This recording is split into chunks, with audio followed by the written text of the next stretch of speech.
il arrive toujours à un moment dans la vie ou dans la croissance d'une église qu'on atteigne un point critique.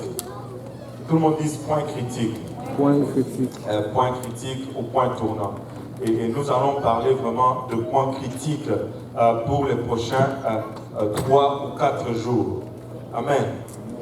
Et non, dans ses écrits, Paul écrit souvent à Timothée pour lui donner des conseils, des enseignements ou des directions.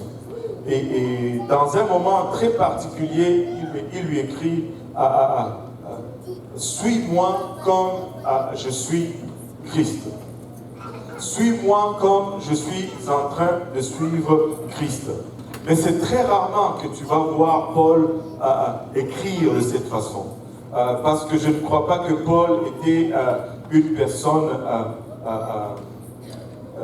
égoïste ou qui avait une haute opinion de lui-même quand il dit « Suis-moi comme je suis Christ ». Il est tout simplement en train d'établir un principe qu'il est en train de donner à son fils dans le Seigneur, Timothée. Mais des fois, il va arriver aussi rarement qu'il va élargir l'application de ces termes. Et il va peut-être, par exemple, y faire référence quand il écrit aux Corinthiens. Si nous allons dans le livre de 1 Corinthiens, chapitre 4, il dit au verset 14, ce n'est pas pour vous faire honte que j'écris ces choses.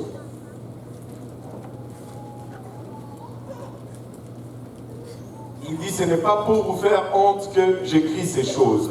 Ce n'est pas pour embarrasser quelqu'un ou pour faire honte à l'église ou à qui que ce soit qu'on va adresser ces choses. Mais je vous avertis, comme mes enfants bien-aimés. Et évidemment, nous devons comprendre que ici, Paul ne fait pas référence à une filiation biologique.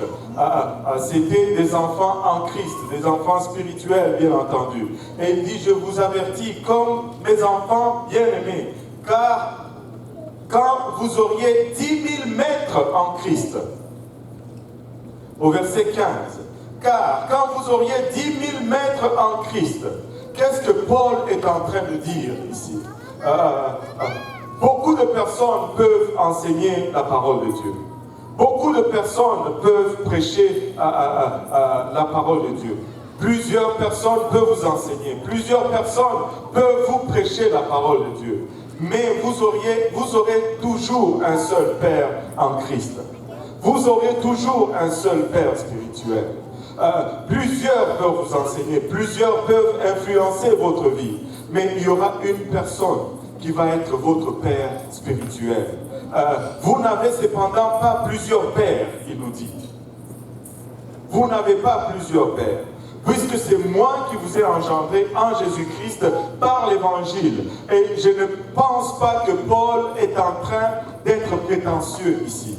Je ne pense pas que Paul est en train de vouloir embarrasser l'église de Corinthe ici. Mais je crois fermement dans mon cœur que Paul est en train d'adresser une situation dans l'église à un moment critique où il veut que la direction soit claire. Amen. Il dit, je vous en conjure. Que tout le monde dise, je vous en conjure. C'est un terme très lourd. Il pouvait dire juste, je vous demande. Mais il dit, je vous en conjure. Je vous supplie avec insistance. Quand tu conjures quelqu'un, c'est que tu supplies avec insistance. Tu demandes avec tout le fardeau, toute la charge de ton poids. Tout ce qui peut y avoir comme influence de ta part, tu veux l'exercer dans cette demande. Je vous en conjure. Que tout le monde dise encore, je vous en conjure. Je vous en conjure. Je vous en conjure donc, soyez mes imitateurs. Soyez mes imitateurs.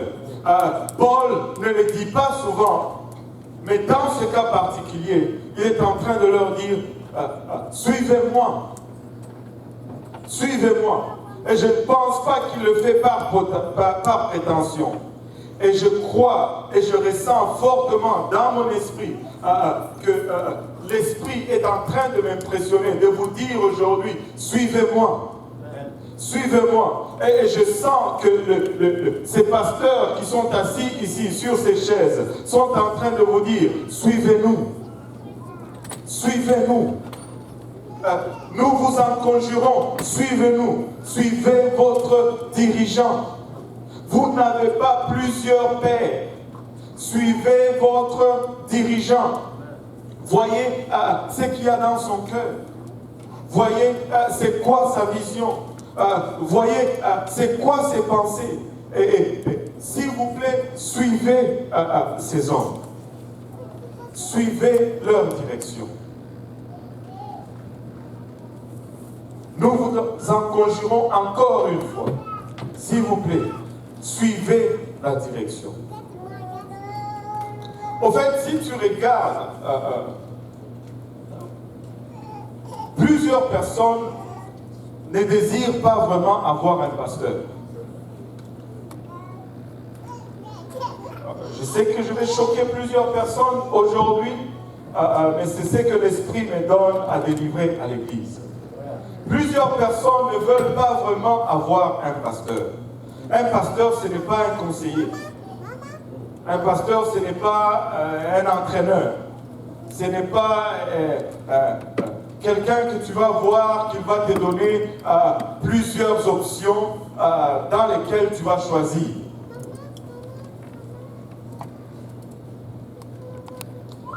Plusieurs ne veulent pas vraiment avoir un homme de Dieu qui parle dans leur vie.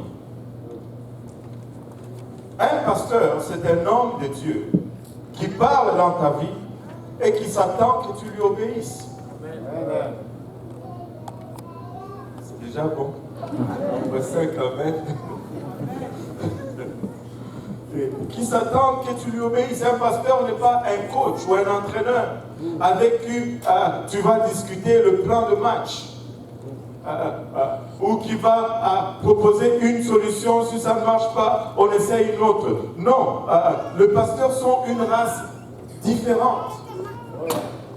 Les pasteurs ne font pas partir de ce système qu'on appelle la démocratie. Les pasteurs font partir d'un autre système qu'on appelle la théocratie. Amen. C'est bon.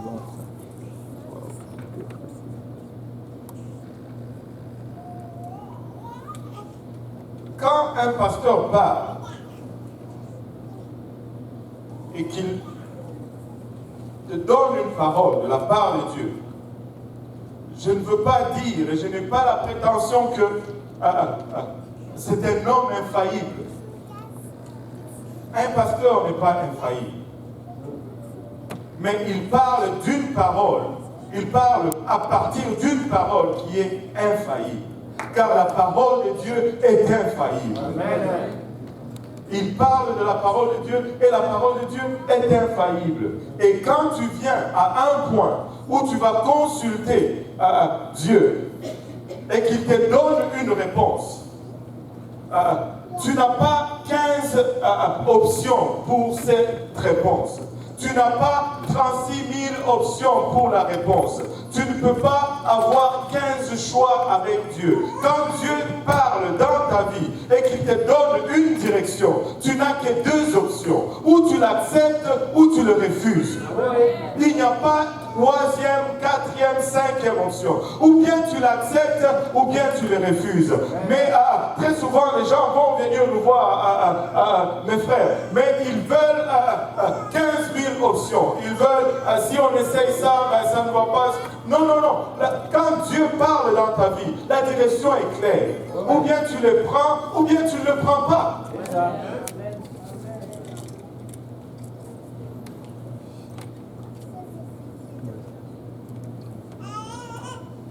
Quand tu consultes un pasteur, tu ne vas pas avoir 10 ou 15 choix.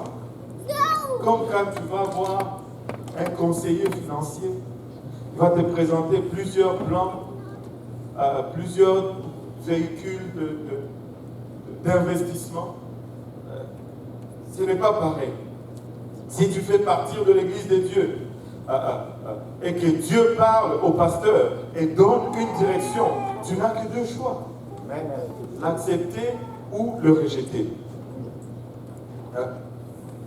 Vous savez, si je regarde autour de nous ici, nous venons presque tous, la grande majorité en tout cas, des pays qui sont dits des pays de tiers-monde. Et nous sommes venus vite ici avec un bon espoir de se bâtir une meilleure vie. Et cela est légitime, les gars. Et nous devons aspirer à une meilleure vie. Mais que cela ne nous déroute pas de ce que Dieu veut faire dans notre vie. Nous devenons occupés à courir ça et là. Nous devenons entraînés par le rythme. En fait, ce qui dicte notre rythme très souvent, c'est le rythme du dollar. Cette course effrénée au billet de monnaie nous distrait de ce que Dieu veut faire dans notre vie. Vous savez, c'est triste de voir des fois des gens qui, une fois au pays, servaient Dieu avec tout leur cœur. Dieu était l'objet principal de leur vie. Dieu a entendu leurs cris et leurs requêtes. Dieu les a amenés ici. Mais une fois ici, ils oublient les dieux qui les a amenés jusqu'ici. Leur Dieu devient maintenant le dollar. Nous sommes plus préoccupés par notre confort matériel que notre confort spirituel.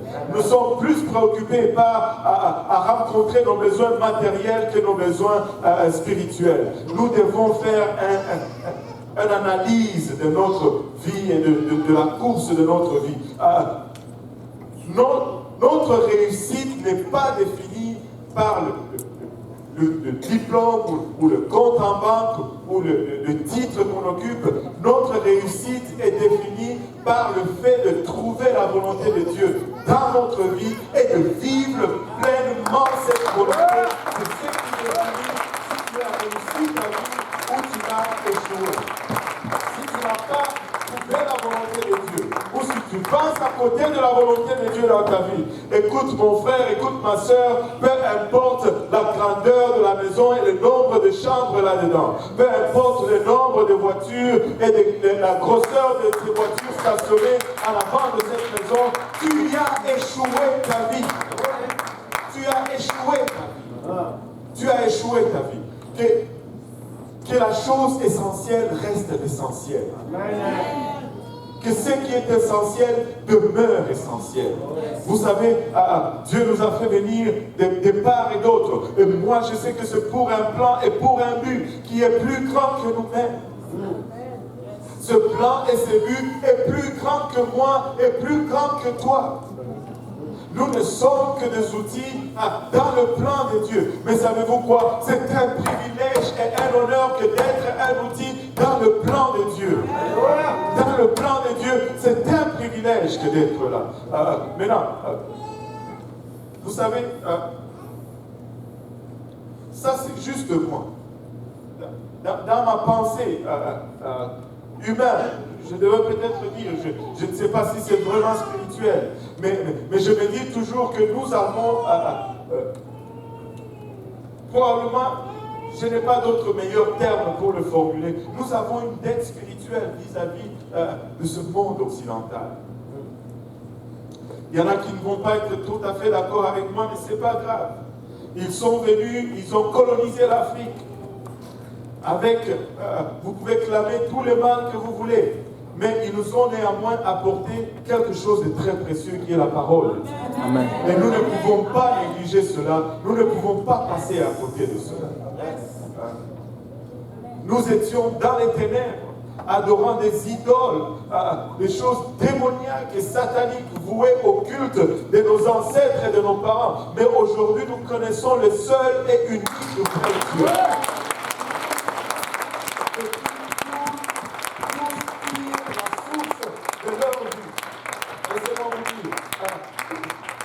Il n'y a qu'un seul Dieu. Amen. Il n'y en a pas deux, il n'y en a trois, il n'y en a qu'un seul. Et son nom, c'est Jésus-Christ. Et il est le Dieu des Africains, il est le Dieu des Asiatiques, il est le Dieu des Américains, il est le seul Dieu. Et hors de lui, il n'y en a pas un autre. Hors de lui, c'est la délusion tout simplement. Mais dans cette mission, là où Dieu nous appelle aujourd'hui, je pense que ceux qui nous ont amené cette parole, aujourd'hui, ils se retrouvent à une place où ils ont perdu cette parole. Maintenant, c'est à notre tour de faire cette faveur, de retourner cette parole ici. Alléluia. De retourner cette parole ici. Nous sommes réunis ici. Nous disons que nous sommes une église. Laissez-moi vous dire, Jésus, quand il avait commencé, il n'avait pas 100%. Jésus, quand il a commencé, il n'avait pas 100%. Il avait Judas. Il n'avait pas 100%. Et je n'ai aucune prétention pour vous dire aujourd'hui qu'il y a une église qui peut avoir 100%. Je n'ai aucune illusion qu'il n'y aurait jamais une église qui aura 100%. Mais néanmoins, c'est l'église de Dieu et Dieu est au milieu de son église et il est en train de jouer. Et quand il donne, alléluia, une direction claire, nous devons la suivre. Notre seul choix, c'est de la suivre ou de la laisser. Amen. C'est de la suivre ou de la laisser. Regardez, l'église aujourd'hui subit beaucoup de pression. Et elle regarde ce qui se fait dans le monde. Et le monde essaie de s'infiltrer dans l'église. Et il y a beaucoup de pression. Mais notre église est bâtie sur la prière. Amen. Étais-tu à la réunion de prière hier soir? Sinon, où étais-tu? Si tu as manqué la réunion de prière hier soir, sans une raison spirituelle, c'est-à-dire si tu n'étais pas en train d'évangéliser ou en train d'enseigner une étude biblique, tu t'es fait un grand desservice à toi-même. Parce que les réunions de service, ce sont les moments intenses, ce sont les moments très importants.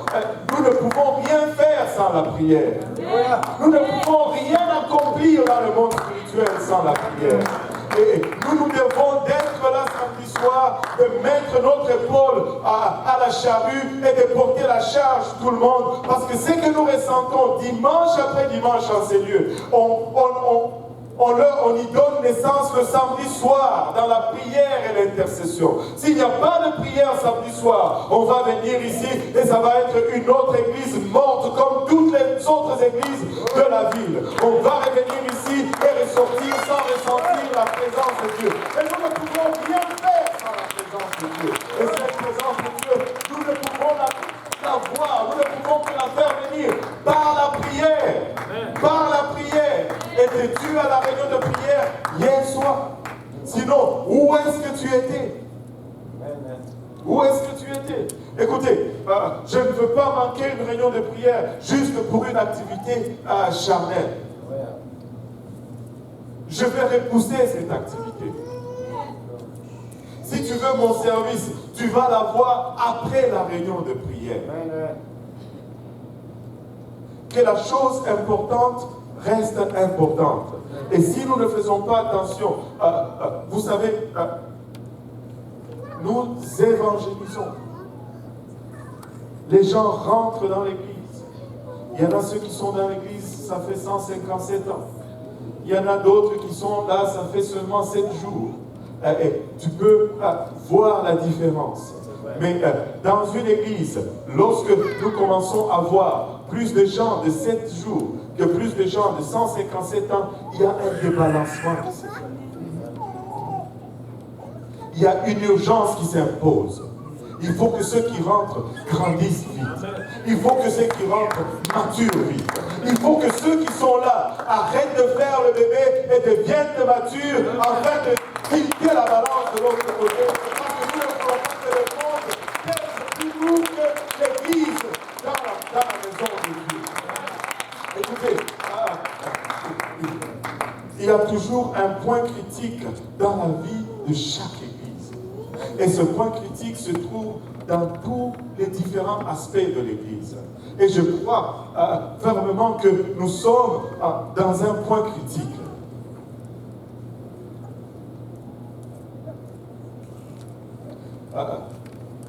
Le mot point critique comment on appelle ça encore? Point tournant. Le mot point critique ou point tournant, c'est un mot qui originalement est venu des études des maladies épidémiques. C'est-à-dire, c'est qui étudie les épidémies. On les appelle comment les épidémies? Épidémies, quelque chose. Pédomètre. Ceux qui étudient les épidémies, ils vont faire des chartes et ils vont observer une maladie et ils vont observer la progression de cette maladie. Et ils vont déterminer un point critique où cette maladie va être hors contrôle, où ils ne vont plus arriver à contrôler cette maladie avec les médicaments. Et si on passe le point critique, c'est un point de non-retour, où l'épidémie devient une pandémie. Si mes termes sont corrects, mais pardonnez-moi la pauvreté de mon vocabulaire, mais si tu atteins le point critique, tu atteins un point où tu n'arrives plus à contrôler la maladie. C'est-à-dire, la maladie commence à se propager plus vite que ce que le médecin peut faire, ou ce que les équipes d'urgence peuvent faire. Mais laissez-moi vous dire, cette contagion, ou le point critique, il n'y a pas que la maladie qui est seulement contagieuse. Il y a les attitudes qui sont aussi contagieuses. Il y a les comportements qui sont aussi contagieuses. Il y a la spiritualité qui sont aussi contagieuses. Et dans l'Église, il y a toujours cette course contre ces points critiques. Mais vous savez quoi? Nous avons un sérieux problème. Parce que nous ne pouvons pas déterminer vraiment où se trouve ce point critique. Quand je viens à l'église, par exemple, la présence de Dieu qu'on a sentie ici, il y a deux catégories de gens dans l'église. Il y a ceux qui ont prié, il y a ceux qui ont prié, qui ont jeûné, qui ont cherché Dieu pour que nous puissions ressentir cette présence. Mais il y en a d'autres qui sont là, juste, ils vont ressentir cette présence parce que les autres ont prié. Mais si le nombre de ceux qui prient et jeûnent commence à être inférieur à ceux qui viennent juste pour sentir la présence sans donner l'effort, l'Église est en danger de basculer d'un côté dramatique. L'Église est à une place de basculer d'un côté où on arrive ici et on ne ressent rien, on sort, on rentre et on sort de la même façon qu'on est venu. On rentre, il n'y a pas de présence de Dieu, on fait seulement juste un ritualisme et l'émotion peut nous tromper. La chair peut faire beaucoup de choses. Nous pouvons juste être émotionnels et nous faire sentir bien. Écoutez, ce n'est même pas question de bien se sentir. Dieu ne cherche pas que tu te sens bien. Dieu cherche que tu sois sauvé. Amen. Tu te sens bien, tu ne te sens pas bien. Ce n'est pas le point. Ce n'est même pas bien. Ce n'est même pas la question de bien se sentir. Et cette génération est continuellement en train de chercher les bonnes sensations, se sentir bien, peu importe si tu te sens bien ou pas, es-tu sauvé ou pas, es-tu en train de marcher avec Dieu ou pas. Ce n'est pas la sensation qu'on recherche, c'est la vérité qu'on recherche, et c'est le salut qu'on recherche. Des fois ça fait mal, mais c'est ça qui nous sauve. C'est ça qui nous sauve. Nous ne voulons pas que l'Église arrive à un point où ceux qui prient sont dépassés en nombre que ceux qui ne prient pas. Et qu'on commence à rechercher, à entretenir seulement les gens.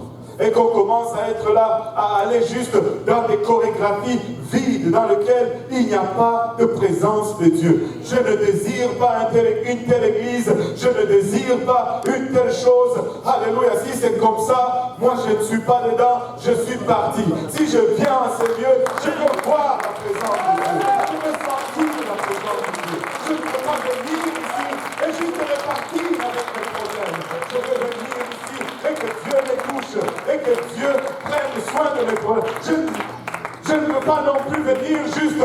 que je peux me sentir bien ou quelque chose ici. Mais je dois participer, je dois prier, je dois jeûner, je dois me donner moi-même afin que cette atmosphère soit réelle parmi nous. C'est très facile de critiquer. C'est très facile de juste s'asseoir et de critiquer. Très très facile. Vous savez, je peux être là assis, l'adoration est en train de se faire, les louanges se font, et les gens se lèvent, louent et dansent, et tout. Cela, je ne l'ai jamais compris. Je ne l'ai jamais compris.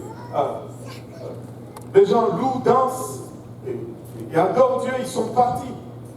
Mais toi, tu es assis et tu regardes. Oh, ça c'est dans la chair. Ils sont en train de danser dans la chair. Si toi tu ne danses pas en esprit, je préfère encore celui qui danse dans la chair. Parce qu'on peut arriver quelque part.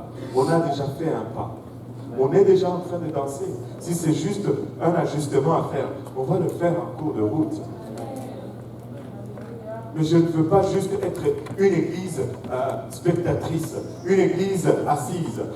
On adore, la louange commence, je suis juste là. Non, je ne suis pas ici pour être une statue pour Jésus. Je suis ici pour adorer le Seigneur et faire sortir sa présence de sa cachette.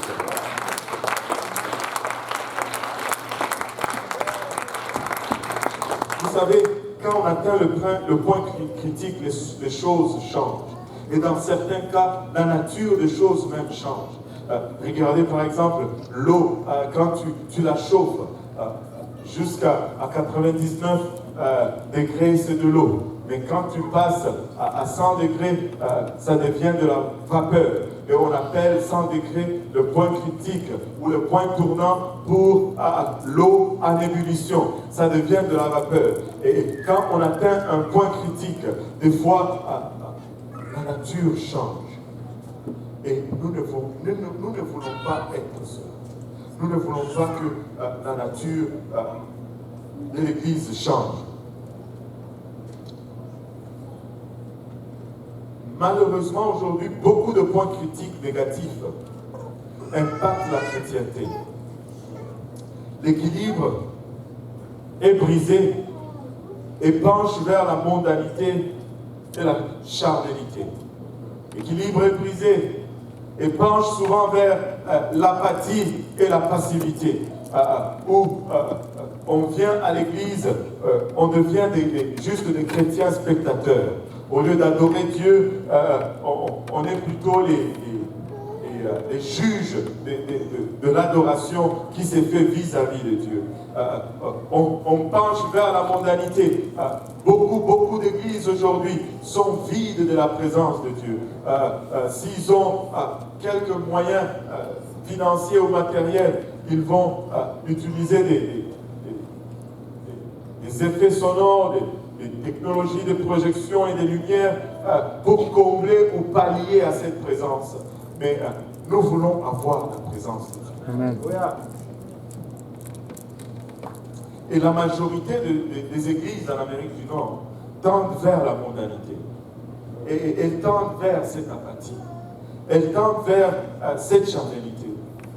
L'église est orientée plus sur la performance que toute autre chose. On veut venir et on veut performer. On arrive à une place où on répète les chants et plus qu'on ne prie.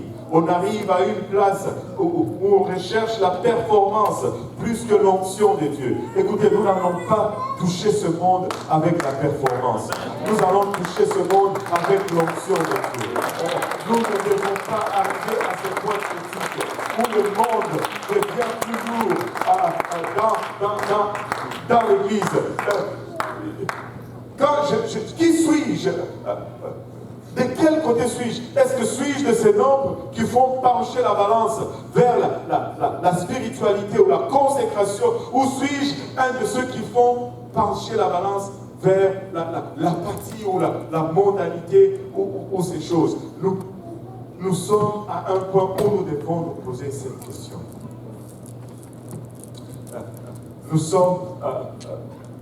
Nous arrivons à une place où nous sommes totalement absents de toute activité d'évangélisation.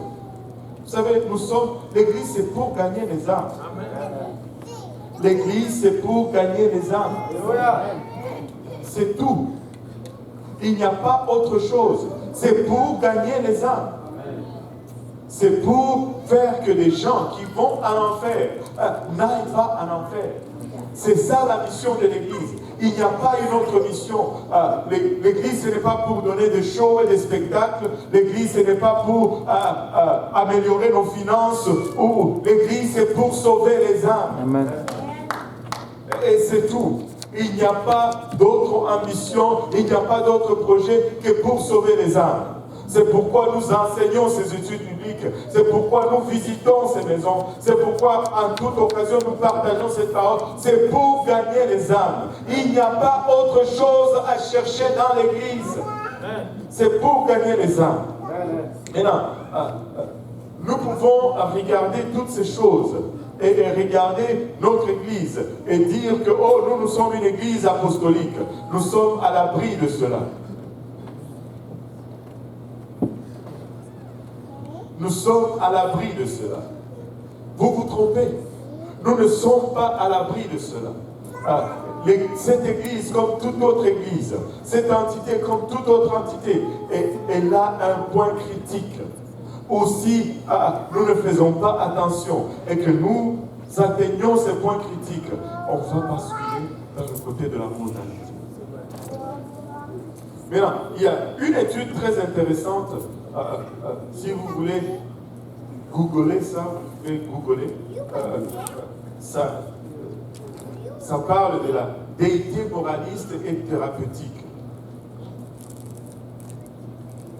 Moralistic and therapeutic deism. Ça, c'est une étude qui a été faite en Caroline du Nord, dans une des universités là. Et ils ont, au fait, interviewé des chrétiens, des jeunes chrétiens et évangéliques et apostoliques. Et ils leur ont demandé que représentait l'Église pour eux. C'était quoi l'Église pour eux? Ou c'était quoi Dieu? C'est quoi l'existence de Dieu? Il y a 5 points qui sont venus au top de ce sondage. Et ça, c'est il y a juste 2 ans ou quelque chose. Nous ne sommes pas à l'abri de ces choses. Premièrement, ces jeunes déclarent qu'il y a un Dieu qui existe et qui a créé et qui a ordonné le monde et qui surveille le monde et la race humaine alors qu'elle évolue ici sur terre. Dieu est là, Dieu existe et Dieu veille sur la race humaine, en d'autres termes. Et en deuxième point, ils ont dit que Dieu veut que les gens soient des bonnes personnes, des gens justes, et qui pratiquent la justice les uns envers les autres, comme cela est enseigné dans la Bible. Un troisième point.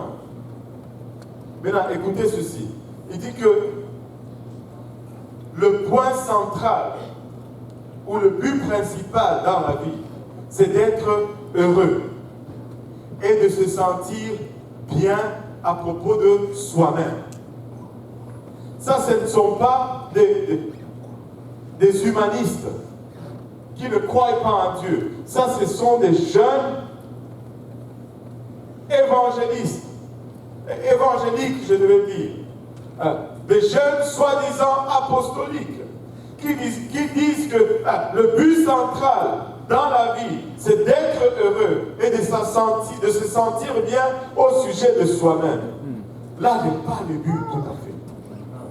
Le but de tout ce que Dieu fait, c'est d'être sauvé. Il dit, Dieu, au 4e point, il dit, Dieu n'a pas besoin d'être particulièrement impliqué dans notre vie, excepté quand nous avons besoin de lui pour résoudre nos problèmes.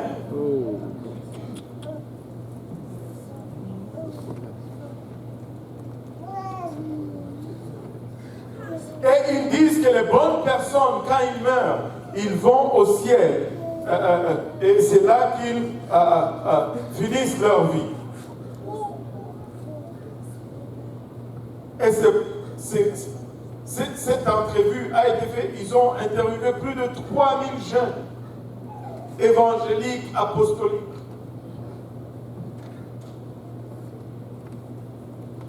Vous savez, le but pourquoi on est ici, ce n'est pas juste pour bien se sentir. Le but pourquoi on est ici, ce n'est pas juste pour une sensation de bien-être. Le but que nous sommes ici, c'est pour que la présence de Dieu soit ici et que cette présence transforme notre vie. Peu importe ce que Dieu veut faire dans ma vie, qu'il le fasse, mais que je parvienne au salut, que je parvienne à la repentance et que je parvienne à échapper à cette condamnation qui est en suspens sur cette terre. Vous savez, quand tu coupes une fleur, elle peut vivre longtemps. Ma sœur Brigitte m'a fait la démonstration. Elle peut vivre longtemps. Juste de la sève qui est restée dans la branche coupée. Et si tu le mets dans un vase, pour un temps, elle peut vivre longtemps.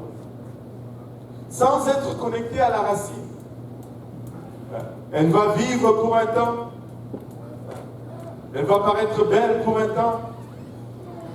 Elle va paraître fraîche pour un temps. Mais éventuellement, elle va mourir. Si elle ne reste pas attachée à la racine, si elle ne reste pas attachée à la branche, si elle ne va pas chercher sa sève, elle va mourir, elle ne va pas reproduire. Elle va mourir. Et des fois, c'est ce qui nous arrive. Lorsque nous arrivons à un point critique, nous sommes coupés de la racine, nous sommes coupés de la branche. Mais nous pouvons survivre pour un moment, parce qu'il y a une branche qui reste encore attachée à nous. Nous pouvons survivre pour un moment, quand l'Église et les autres frères nous servent de vase et d'eau, dans lesquels nous tirons rafraîchissement pour un temps. Mais éventuellement, nous allons mourir et nous n'allons pas nous reproduire. Nous devons être connectés chacun individuellement. Nous ne pouvons pas permettre que la racine soit coupée. Nous devons retourner à l'église apostolique. C'est qu'elle était au début. Basée sur la prière, basée sur le jeûne, basée sur la parole de Dieu, basée sur la soumission, basée sur ce qui a fait de l'église de Dieu ce qu'elle est aujourd'hui. Mais si nous nous détournons, si nous commençons à faire comme le monde, nous pouvons survivre pour un moment. Nous pouvons venir ici à courir et chanter et danser et sentir quelque chose. Mais laissez-moi vous dire, la génération qui vient après nous ne va pas survivre. La génération qui vient après nous ne va rien avoir. Nous devons survivre. Nous devons être connectés nous-mêmes. Nous devons être plantés et avoir nos racines directement dans la parole nous-mêmes. Alléluia. Et vous savez, il y a des choses tristes qui arrivent. Je lisais ce passage, c'était peut-être 4 heures du matin ce matin, quand Ézéchiel, Dieu l'enlève et l'amène dans le temple. Dans le livre d'Ézéchiel, au chapitre 8, il amène au temple et il dit, qu'est-ce que tu vois ici? Il regarde là, l'abomination. Il regarde de l'autre côté, l'abomination. Et qu'est-ce qui s'est passé? Les chérubins sont venus, ils se sont posés et la présence de Dieu est montée sur elles. Ils se sont bougés d'abord vers la porte du temple. Ils se sont approchés de la porte du temple. Et tous ces gens qui étaient dans le temple n'en faisait aucun cas. La présence de Dieu était en train de s'éloigner. Ils n'en faisaient aucun cas. Ils étaient adonnés à leur abomination. Ils étaient adonnés à leurs choses mondaines. Ils étaient adonnés aux choses qui ont corrompu Israël. Ils ont amené des idoles et des divinations dans la maison de Dieu. Tu dis, pasteur, nous n'avons pas d'idoles et de divinations. Mais chaque fois que nous voulons amener les méthodes de Dieu, plutôt du monde, dans la maison de Dieu, c'est de l'idolâtrie.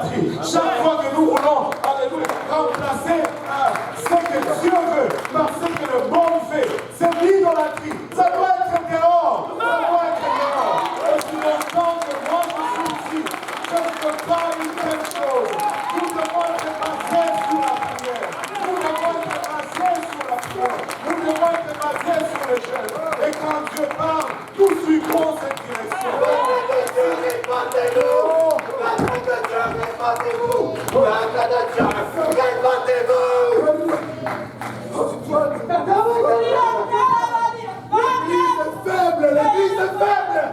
À cause de l'idolâtrie, l'église est faible! Là, Jésus a pleuré là. Il a dit, si toi aussi au moins, au séjour qui t'est donné, tu connaissais les choses qui appartiennent à ta belle race. Ce qui appartient à la paix de l'église, c'est la parole, la sanctification, la sainteté, la prière. C'est pour ça que je pleure. Ce n'est pas moi qui pleure, c'est Jésus qui parle. Ce n'est pas moi qui pleure. Rabasakahal. Pasteur. Alléluia. Pasteur. Vous savez, Pasteur, je t'en supplie, la vérité. La vérité, pasteur. Je t'en supplie, la vérité. Si quelqu'un va te tuer, accepte la mort, mais prêche la vérité. Voilà. Ça.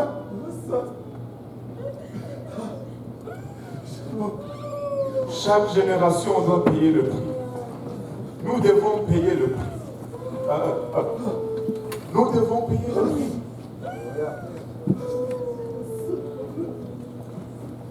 Écoutez, nous n'allons pas faire comme le monde. Du temps que nous sommes ici, nous n'allons pas faire comme le monde. Du temps que nous sommes ici, nous n'allons pas chercher le voie du monde pour prétendre à servir Dieu. Du temps que nous sommes ici,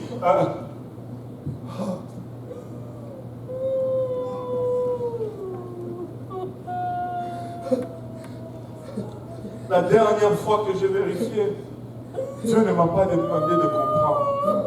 Il m'a plutôt donné un avertissement. Ne t'appuie pas sur ta propre compréhension, mais reconnais-moi dans tes voies et je vais guider tes pas. Il y a de ces choses que je ne comprends pas, plus que vous. Mais Dieu demande néanmoins obéissance. Il y a de ces choses que je ne vais jamais arriver à expliquer, peut-être jusqu'à ma mort. Mais je sais que c'est la parole de Dieu. Et je sais que c'est la volonté de Dieu. Je sais que c'est la direction de Dieu. Et c'est dans cette direction que nous allons marcher. Les critiques et les murmures conduisent à la mort. J'en ai assez de vos critiques et de vos murmures et de vos plaintes. Écoutez ma voix qui vous parle. Cette voix retentit. Nous sommes dans une période de triage. Vous savez, Ézéchiel a observé cette présence de Dieu, s'est rapproché des portes, et il n'y avait aucun changement dans l'attitude des gens. Ils ne se sont même pas rendus compte. Ils ont continué dans leur routine, dans leur... Et finalement, cette présence a quitté la porte et elle est allée sur le mont des Oliviers, en dehors du temple. Et ils ne se sont pas rendus compte. Ils ont continué dans leur voie, dans leur endurcissement, dans leur entêtement.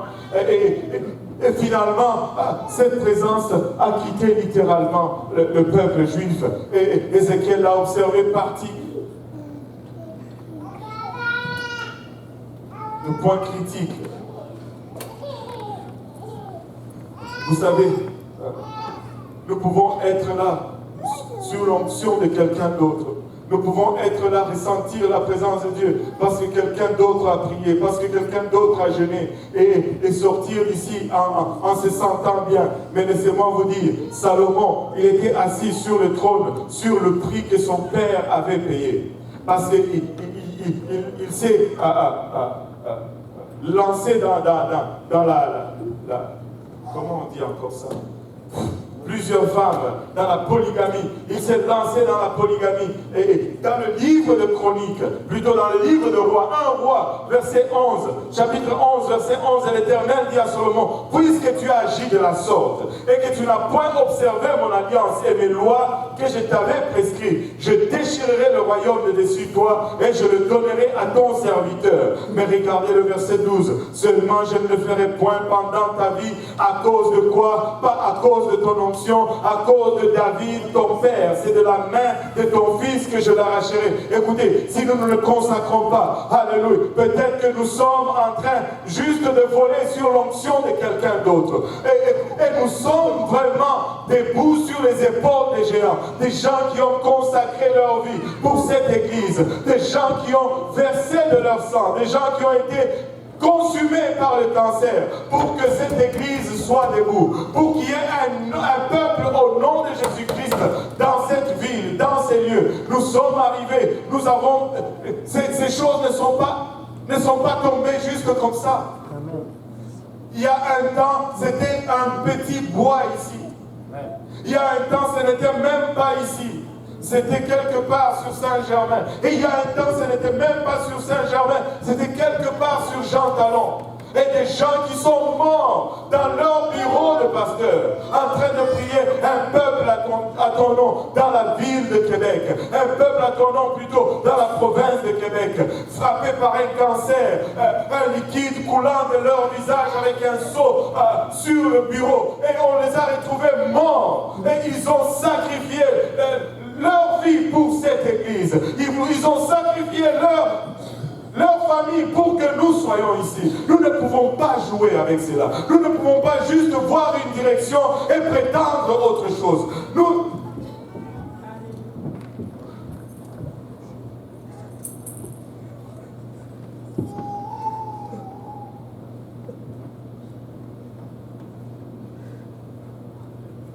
Et si nous ne faisons pas attention, nous n'allons rien laisser à la génération qui vient après nous. Parce que la génération qui venait après Salomon, il n'y a pas eu de royauté. Néanmoins, la royauté a été déchirée. Il ne lui restait que 2 tribus au lieu des 12 qu'il avait. La Bible nous dit, la Bible nous dit, oh Seigneur, lèvons-nous tous ensemble.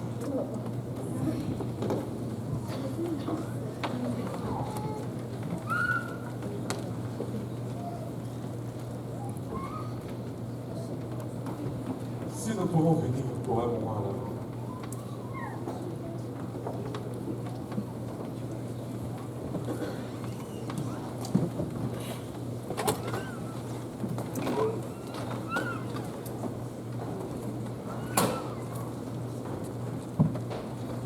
Je refuse d'atteindre le point critique. Je refuse d'arriver à une place où la balance penche vers le monde.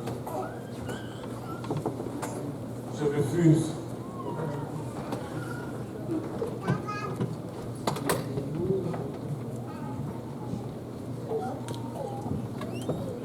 Je refuse de céder à cette pression.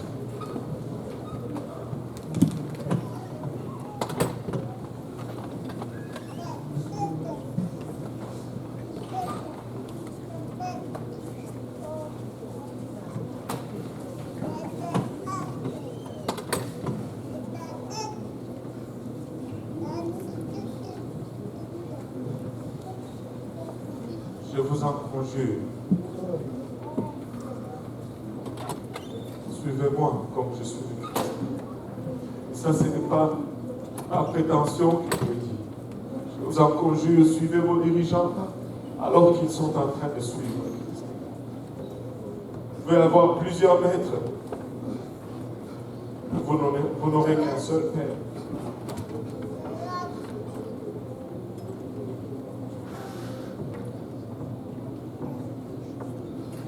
voulons continuellement, à chaque fois que nous sommes ici, que la présence de Dieu soit là.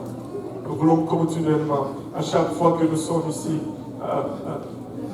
que cette vague de la présence de Dieu nous envahisse. Nous ne voulons pas arriver à une place où nous rentrons juste dans la routine. Que mon adoration soit sincère. David a dit, je ne vais rien offrir à Dieu qui ne m'a rien coûté. On lui avait offert le terrain, on lui avait offert le bois, on lui avait offert le bœuf pour sacrifier. Mais il a dit, je vais le payer de ma poche. Je vais le payer de ma poche. Et l'adoration que tu es en train d'offrir, est-il vraiment un prix que tu as payé ou c'est juste, alléluia, le mouvement et le rythme de tous ceux qui sont ici? Je veux que mon adoration soit sincère. Je veux louer Dieu sincèrement. Je veux faire sortir sa présence. Je ne veux pas arriver à une place où Dieu, alléluia, devient juste une source où j'accours pour bien me sentir. Une source où j'accours seulement quand j'ai un problème. La dernière fois que j'ai vérifié, c'est nous qui étions les serviteurs et lui le roi.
Ceux qui sont là depuis longtemps, ce ne sont pas ceux-là qui vont commencer à induire les jeunes à l'erreur. Aide-nous, Seigneur.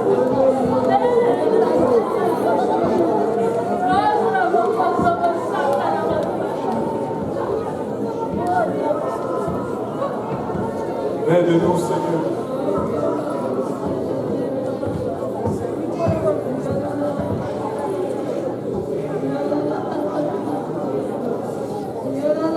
Nous ne voulons pas atteindre ce point critique. Pas du temps que nous serons ici. Nous ne voulons pas atteindre ce point critique. Dans la mondanité, nous ne voulons pas l'atteindre. Dans notre adoration, dans nos louanges, nous ne voulons pas l'atteindre. Nous voulons être une église apostolique. Nous voulons être une église qui est basée sur la prière.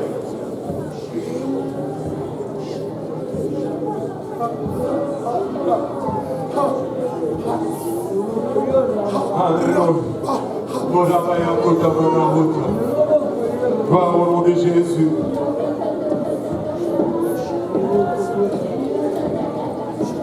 Quelqu'un qui vient se faire baptiser au nom de Jésus-Christ. Si vous voulez être baptisé, que vous êtes là, vous pouvez revêtir du nom de Christ aujourd'hui également. On va parler à l'église pour un moment.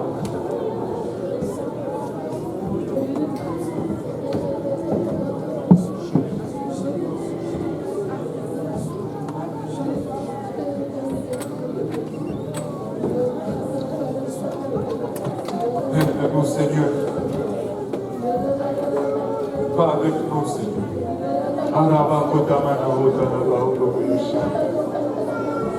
Pas sous notre veille, Seigneur Jésus. Nous n'allons pas être ceux qui font basculer l'Église dans la mondanité, mais nous allons plutôt jouer de contrepoids. Je veux prier, je veux gêner, je veux me consacrer, je veux bien me conduire, je veux me soumettre. Alléluia, parce que je ne veux pas être celui qui fait balancer cette église au-delà du point critique. Je veux être du bon côté dans la balance. Je veux être du bon côté dans la balance.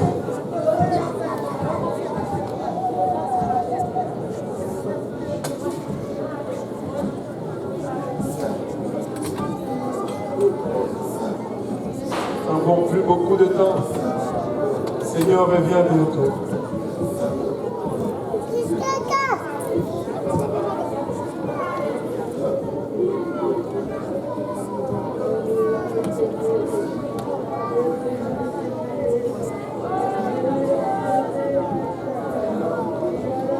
Alléluia.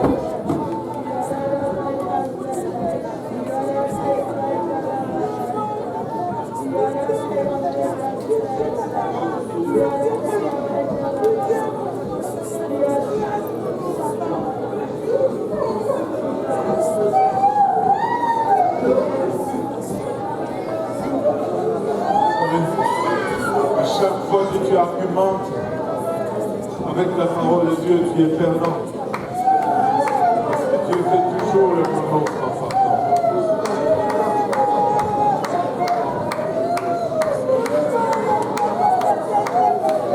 Nous allons marcher dans le voie de ceux qui ont payé le prix. Nous allons marcher dans le voie de ceux qui se sont sacrifiés.